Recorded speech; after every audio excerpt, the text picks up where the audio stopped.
Goeiemôre. Jy luister na die reeks Kopskuif. 'n Reeks waar ons nadink oor ons denke, ons brein en hoe ons gedagtes ons lewe en lewensverloop bepaal. Vanoggend is die 66ste oordeenking in die reeks en ons tema is die sluimerende potensiaal van sukses. Ek wil net voordat ons verder gaan sê, ek is besig om al die oordeenkings stelselmatig aanlyn beskikbaar te stel. Dit is 'n bietjie van 'n langsame proses, maar die eerste 22 is reeds beskikbaar. Die skakel volg direk na vanoggend se oordeenking. Vir diegene wat die begin van die reeks gemis het, hierdie oordeenkings is spesiaal vir jou. Ons gesels verder oor James Clear se boek Atomic Habits. Ons praat oor die onberekenbare krag wat kerngewoontes het. Net soos wat 'n atoom onbenullig klein lyk, so lyk kerngewoontes maar onindrukwekkend. Tog, die energie wat vrygestel word deur die kettingreaksie wat begin is niks minder as 'n absolute wonder nie. So indrukwekkend soos die energie wat uit 'n atoom opgewek kan word. Wees egter gewaarsku. Kerngewoontes se effek is nie onmiddellik sigbaar nie. Verandering is nie lineêr van aard nie. Nie altyd nie. Dink aan die volgende voorbeelde. Sit 'n blokkie ys voor jou neer op 'n tafel in 'n vertrek wat -10°C is. Stadig aan begin jy die kamer verhit. -9°C. Niks gebeur nie. -8, -7, -6, -5°C. Niks. -4, -3, -2, -1°C. Die blokkie ys voor jou bly onveranderd. Jy mag dalk begin dink dat al jou moeite geen effek het nie. Dan 0°C. Bang! 'n druppeltjie water val van die ysblokkie af. Net 1 graad verskil en die effek is sigbaar. Tog het dit vir 'n hele tyd lank gelyk of daar geen verandering en geen effek is nie. Dink aan die bamboesplant. Daar word vertel dat wanneer dit geplant word, daar vir 5 jaar lank geen sigbare groei is nie. Maar aan die einde van die 5 jaar tydperk skiet dit binne 6 weke tot 30 meter die hoogte in. Die effek van die eerste 5 jaar se groei was onsigbaar. Nog 'n goeie voorbeeld is fiksheid. Gestel jy begin weer draf of oefen na 'n lang tyd. Dan is dit maar vir die eerste paar weke 'n opdraandstryd. Dit voel net of jy nie lekker aan die gang kom nie. Inteendeel, na 'n paar dae se gedraf voel dit of dit net erger word. Nou begin jy nog sommer miltsteek ook kry. En om die een of ander rede verloor jy nie 'n gram gewig in die eerste paar dae of weke nie.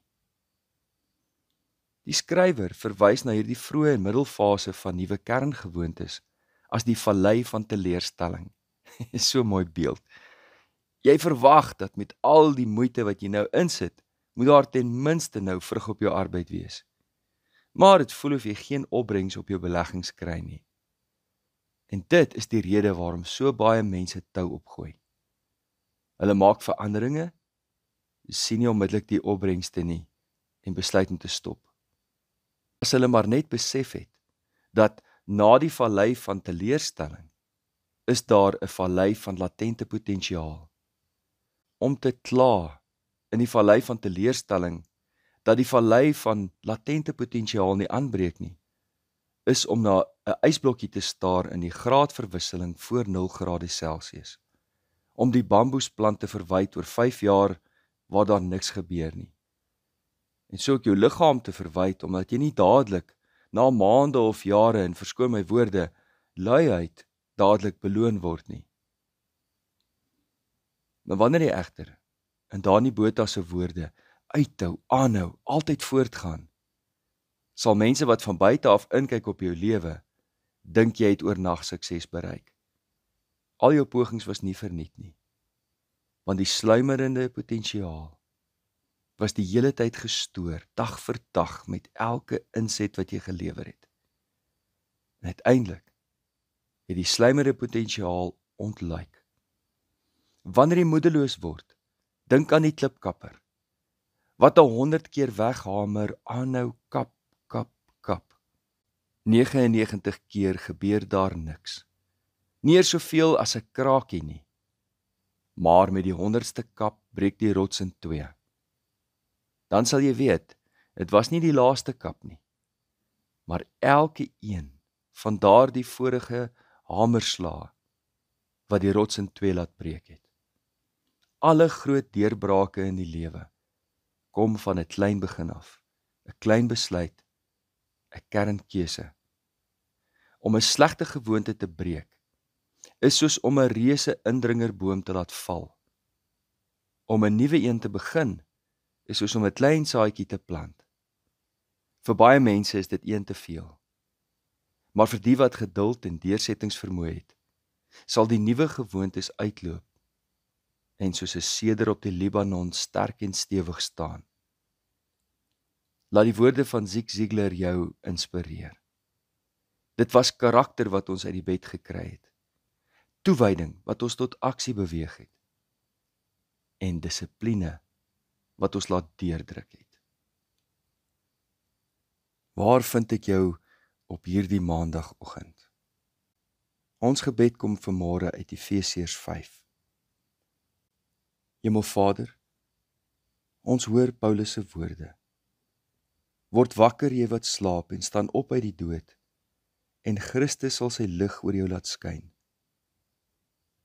Here, ons wil sorgvuldig let op hoe ons leef, nie as onverstandiges nie, maar as wyses. Help ons om die tyd uit te koop in hierdie dae vol boosheid. Here, ons wil nie onverstandig leef nie, maar ons wil verstaan wat U wil vir ons lewe is. Laat ons nie bedwelmd raak deur allerlei versoekinge op ons lewenspad nie, maar vul ons deur die Gees, sodat ons onder mekaar psalms, lofgesange en geestelike liedere laat opklink, ja, van harte tot U sing en psalms sing, en dat ons U, ons hemelse Vader, oor alles dank, in die naam van ons Here Jesus Christus. Amen.